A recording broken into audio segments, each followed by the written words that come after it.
question, interview Jeff about his life before he came here. Because what I've discovered is that those of us that meet for meals and so forth, we typically don't talk about our background.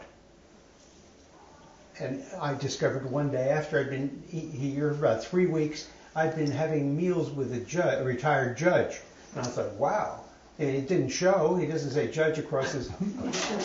And the same would be true of my relationship with Jeff. How did I know that this man was a 30-year veteran doctor teaching at Johns Hopkins? There's no way of knowing that. And so I thought, wow. Reflections came about because when we look in the mirror, all of us see our own reflections. And so here's another kind of reflection that Jeff's going to be experiencing today, and we're going to video it, is like to go back through periods of his life and figure out how he got here, what's happened in the interim. Okay? Just to be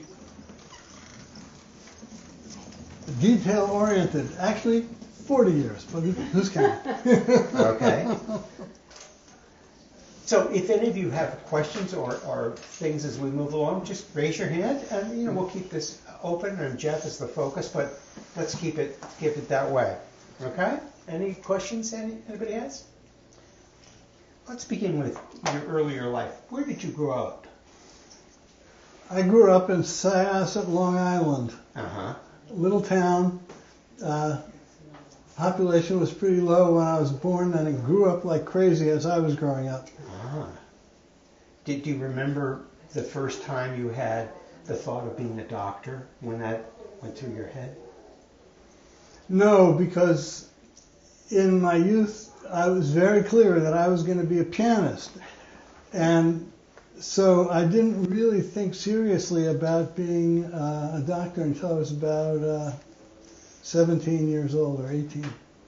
Wow. I was in the hospital, and I read books about, one book about being a resident, and I thought, this sounds really cool. And you went ahead and did it. Yeah. Well, good for you. Do you remember the moment, Jeff, when you were growing up, when it became really clear to you that you wanted to be a doctor, that was your career choice? Well, yeah, when I was in the hospital and reading The Making of a Surgeon, which I wasn't ever, but it was inspiring for me, reading about what interns and residents did in the hospital. And I had been in an accident, and I was in quite a bit of pain. And the idea of working with people who were hurt and in pain and disabled and being able to help them feel better just seemed like such a wonderful thing. That sounds like strong motivation. Yeah, it was. You were, what I'm hearing you say is that you were dedicated really early in your life to being there for other people. Right. That's really, really good.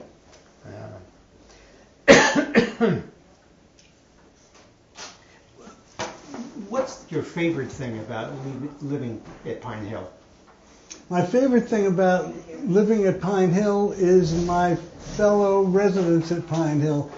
We've just got such a wonderful group of people here, and so many are interesting and unusual and have done tremendous things in their lives. Yes. And I just love talking to those people about what they've done and what they're doing and their experiences.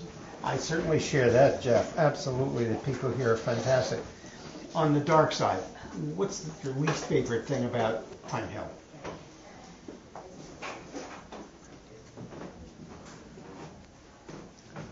Well, it's not so much about PineHill, it's about the way my life is now, because I've become disabled, and that's why I'm at PineHill. Right. And so I can't drive, right now I can't even go for a walk, and that's very hard, very hard.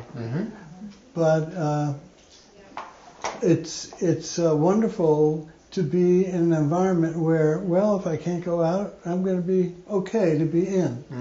And I'm very fortunate because my wonderful wife is here with me. And if she wasn't, I think I'd go a little nuts, but she is. Indeed. What are you most proud of in your life as you reflect?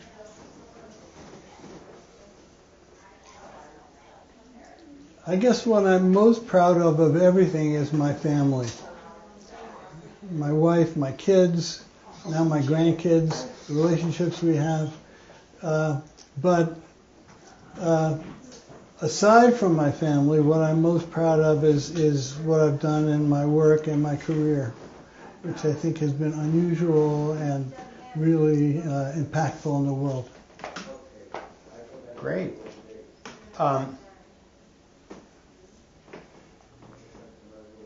What are your pastimes? My number one pastime, going back many, many years, is playing music, and especially the piano. I like to sing also. I've written some music, and I like to read. I like to teach. I like to teach a lot. So people who live near me here know that I love to expound. You're a font of knowledge, I think. Well, I don't know about that, but if I can't thrill them with my brilliance, I baffle them with, the other stuff. Do you play any sports over the years? I'm not much of a sportsman. Okay. So you went the academic as opposed to the sports, Right. which a lot of guys go into, right? Right. And also, I mentioned that I was in the hospital when I was early in my life, and it made it very hard for me to participate in a lot of sports. Ooh. But as a kid, I liked all those sports. I liked to play baseball and football and all that stuff. Okay. Have you received any academic or professional awards along the way? Yeah, a lot. And that's been a great honor for me to be recognized for my work. And of course, I've had some recognition for the patient care that I've done, but I've had far more recognition for the research I've done, which has been a very personal thing and something that has put me in touch with a lot of colleagues around the world, and I've had a lot of students who've come to work with me. A lot of young medical people and scientists from around the world have come and studied with me, and that's been a tremendously gratifying thing.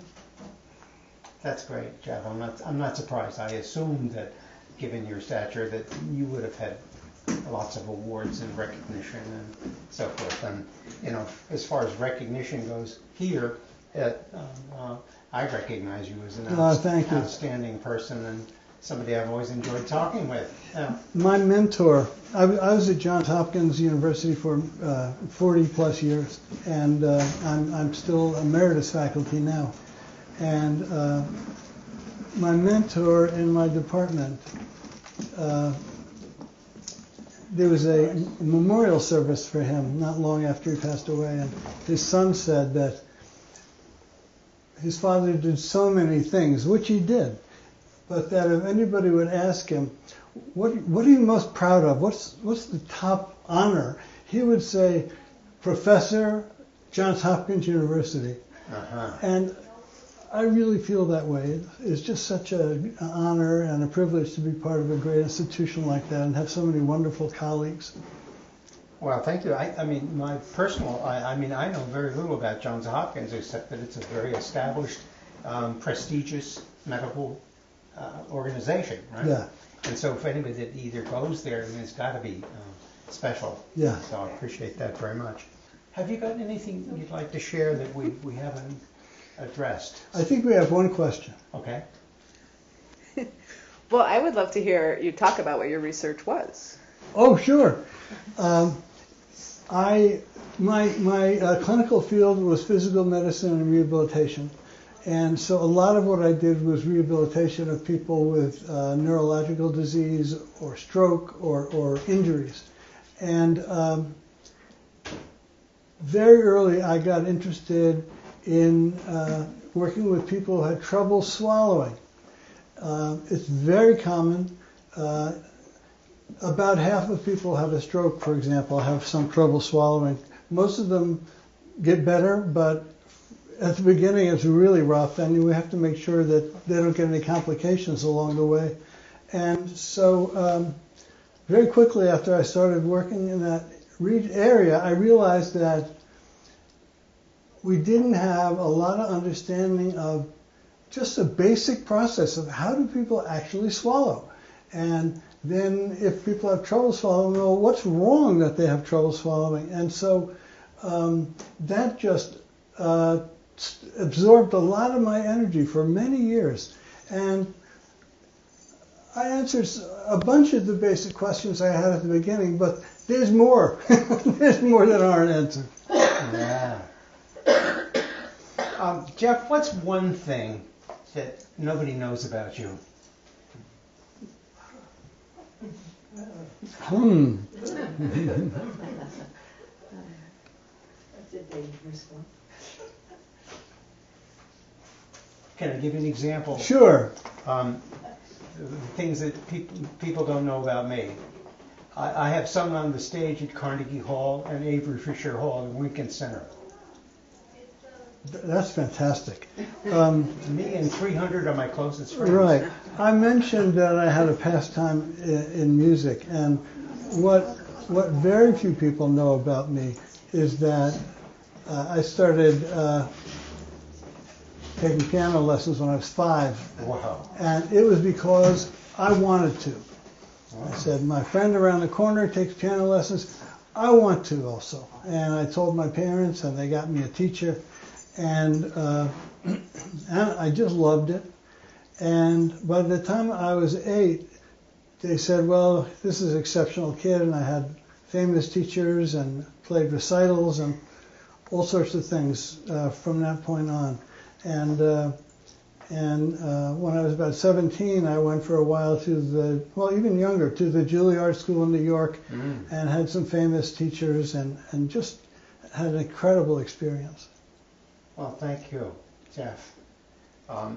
The origin of what we're doing right here is that there's such rich experience I've discovered in each of us, but we don't talk about it.